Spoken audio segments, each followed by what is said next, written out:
Those of us who live along the East Coast mainline corridor here in the UK are rather lucky.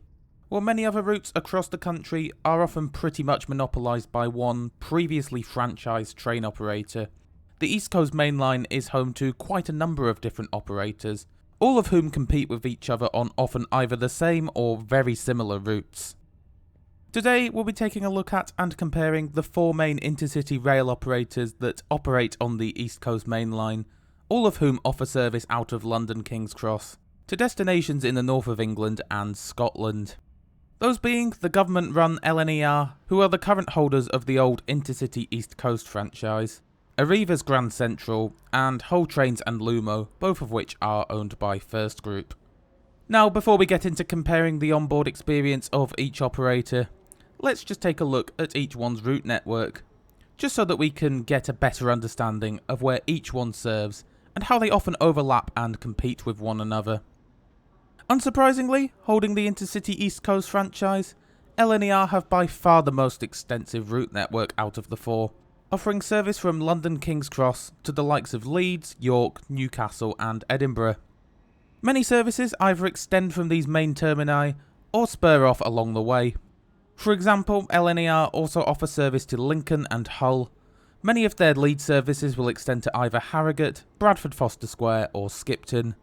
One of their daily Newcastle services extends to Sunderland, and one of their Edinburgh services extends through to Glasgow Central. LNER are the only one of our 4 operators to serve the north of Scotland, with 3 services per day to Aberdeen via Dundee, one of which weirdly starts in Leeds, and 1 service per day heads to Inverness in the Scottish Highlands via Perth. The other 3 operators have got much more simple networks. Starting with Grand Central, they operate 2 routes, one from London to Bradford Interchange via Doncaster and Halifax, and one from London to Sunderland via York and Hartlepool. As the name suggests, Hull trains mainly serve, well, the city of Kingston upon Hull. Their services head via Doncaster and Selby, with some services also continuing on to Beverley. First Group's other venture, Lumo, operate express services between London and Edinburgh, being notable for the fact that none of their services stop at York. In fact, many of their services will run non-stop between London and Newcastle, although some do stop at Stevenage along the way, before continuing on to Morpeth and Edinburgh. As you can see, there's quite a lot of overlap regarding where each operator serves. Each of the 3 open access operators are operating services to cities that are largely already served by LNER, offering good competition and people a choice of who they can travel with, which is always a good thing in my books. Now, for the purpose of comparing all 4 operators, we'll be taking a look at 4 categories, with each one being rated out of 10, allowing us to calculate a final score for each one. Those categories being the trains themselves, the seats, food and drink, and ease of booking. Obviously, this will be entirely subjective to myself and my own experiences and opinions, so certainly feel free to form your own opinions based on your own experiences and based on what you see as you watch the video. But without further ado, let's get into it.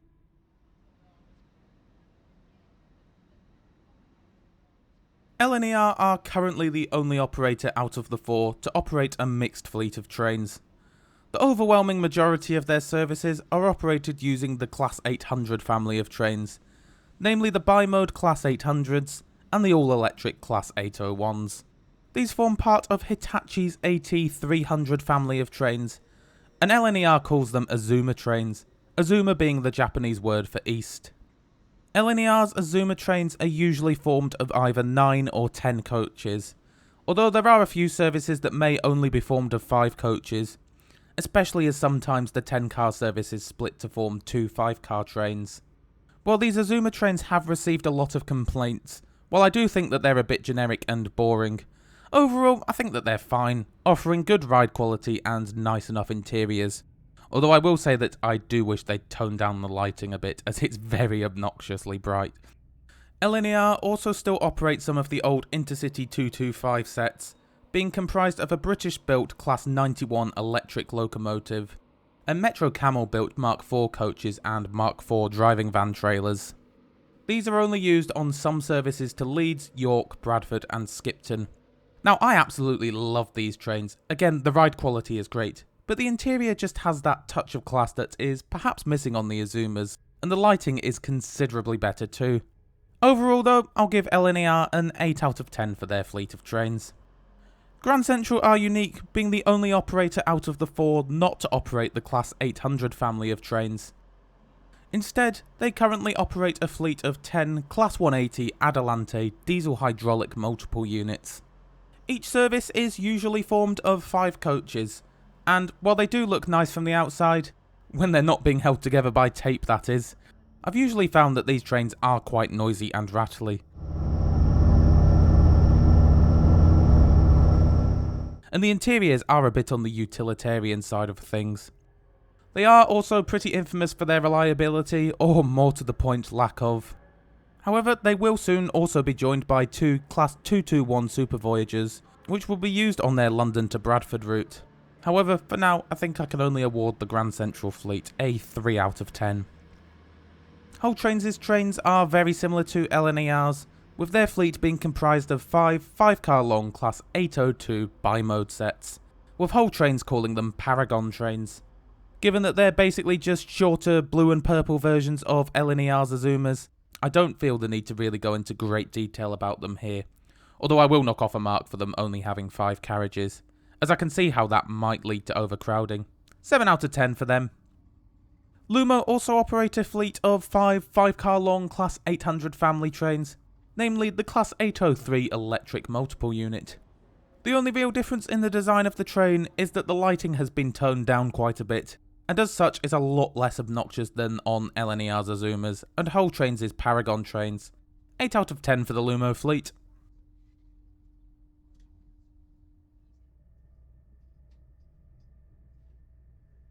Despite what a lot of people think about both the standard and first class seats on LNER's Azuma trains, I personally think that they're at very least adequate. I've done more journeys on these trains than I can care to think of since they were introduced in 2019, including several trips from London to Inverness, a journey which is roughly 8 hours in length, and while they're certainly not going to be winning any awards, they definitely aren't just fit for the bin either. You'll find a plug socket under each standard class seat, with both this and a USB socket being found to the side of each seat in first class. I was ready to award LNER a 6 out of 10 for their seats, but then I remembered the Intercity 225s. While the standard class seats on the Intercity 225s are perhaps only marginally better than their Azuma counterparts, as I find that they're still a little bit on the hard side, the first class seats are nothing short of superb, and still to this day are one of my favourite first class seats out there. Overall, 7 out of 10 for LNER when it comes to their seats. The Grand Central seats are a bit of a mixed bag. While the first class seats are really nice, being well shaped and comfortable leather seats, the ones in standard class are just a bit uncomfortable, being rather awkwardly shaped, and I often find that I either have to slouch in my seat, or just let the seat dig into my shoulder blades, either of which isn't ideal. A plug socket can be found by each window seat, with this also including USB sockets in first class.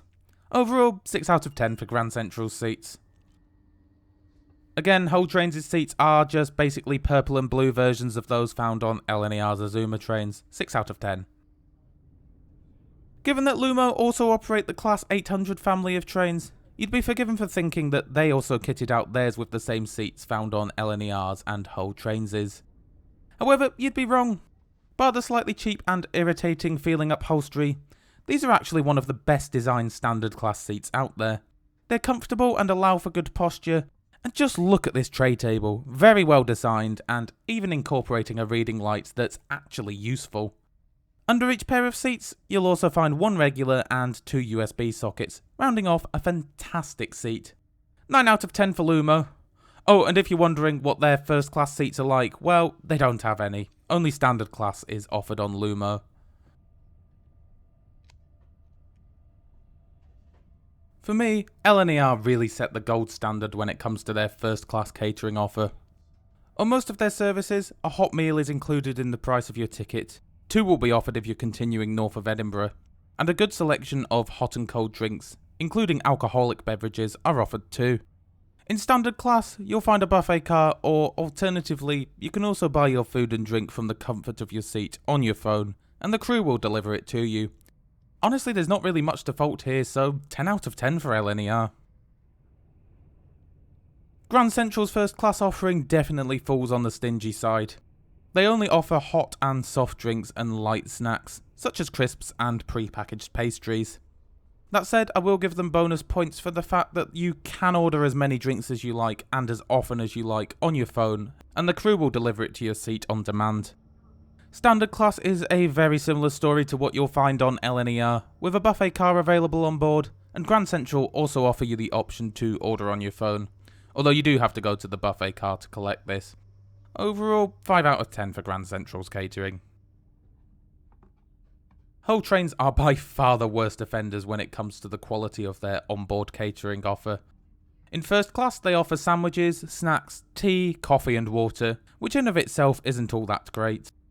However, that's nothing compared to what they offer in standard class, or maybe I should say it the other way round, as they quite literally offer nothing in the way of catering in standard class, which just seems incredibly lazy from an intercity operator in my opinion. Hull Trains probably just about deserve a 2 out of 10 for their food and drink offering, but I think that even that might be pushing it a little bit. While there is no buffet car on Lumo, a trolley service does make its way through the train quite regularly. What's more is that it's even possible to pre-order food and drink ahead of when you travel, which is something I wish that more operators offered. And you know what? The selection isn't bad either. A bit expensive maybe, but not bad at all. 8 out of 10.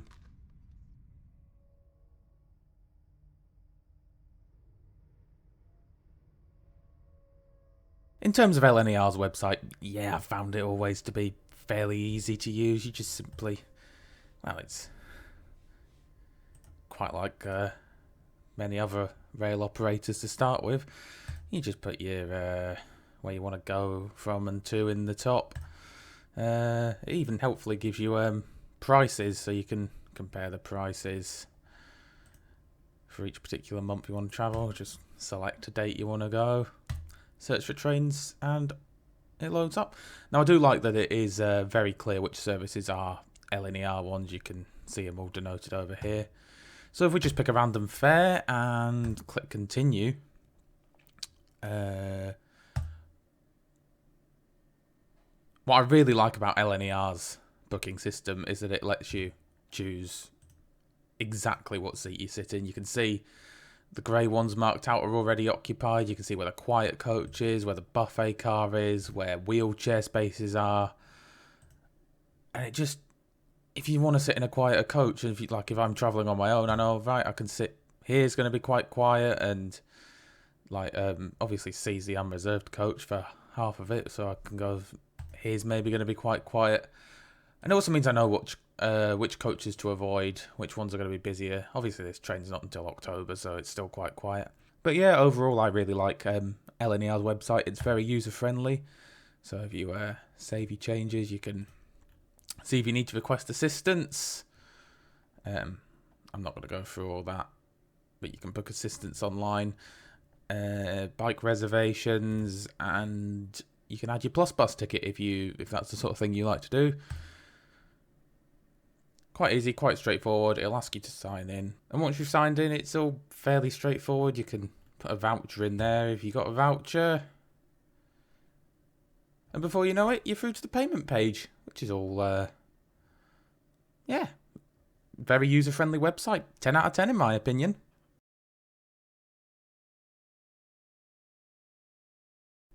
Again, Grand Central starts out very much the same. It's all fairly simple to put everything in and search for things.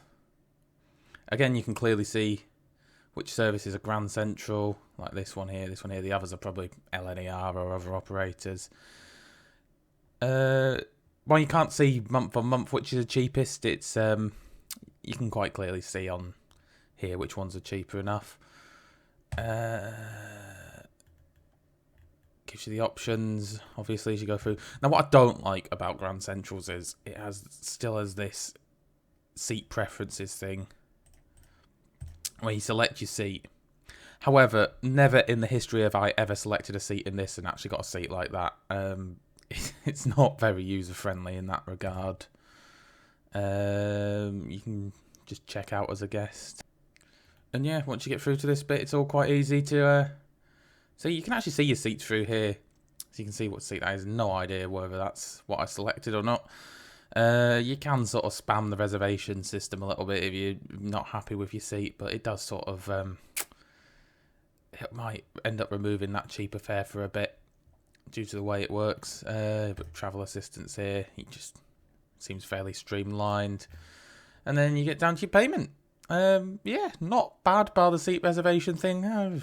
8 out of 10, it's easy enough to use, I guess.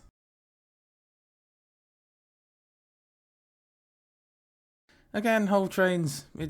I'm seeing a theme going here. You got these nice little boxes for popular stations, so you don't have to type it all in. You can just quickly tap through everything, select the dates nice and easily, what time you want to go.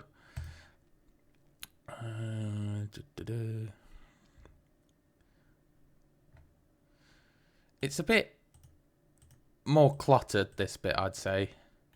You can still see which ones are clearly whole trains, but it's not quite as nice in my opinion. I don't know if that's just me. You still see which one's the cheapest highlighted here. Although that one's the same price as well, so it'd be really nice if they were both highlighted. You could select standard, first class, all that sort of stuff. Same as LNER and Grand Central, basically. And again, it's one of them seat preferences one that you'll probably never get the seats you want. And they always tend to put you in a busy part of the train. They always tend to clump them all together as well when they're like this. You can also quite easily reserve a bicycle space and do your plus bus. And then you got to log in and pay, basically. So let's do that.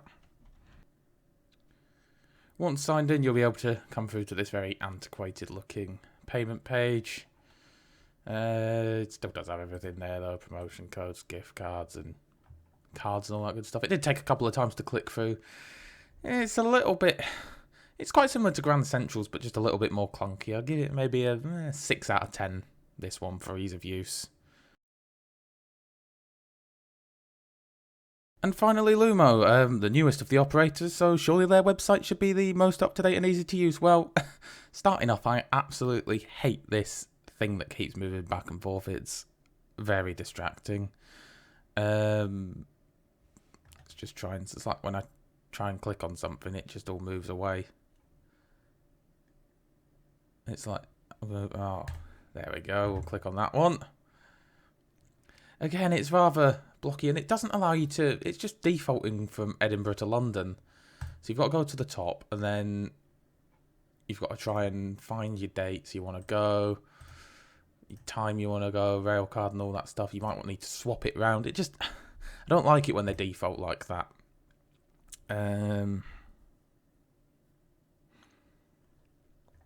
Again, it's easy to see which ones are Lumo and which ones are the cheapest.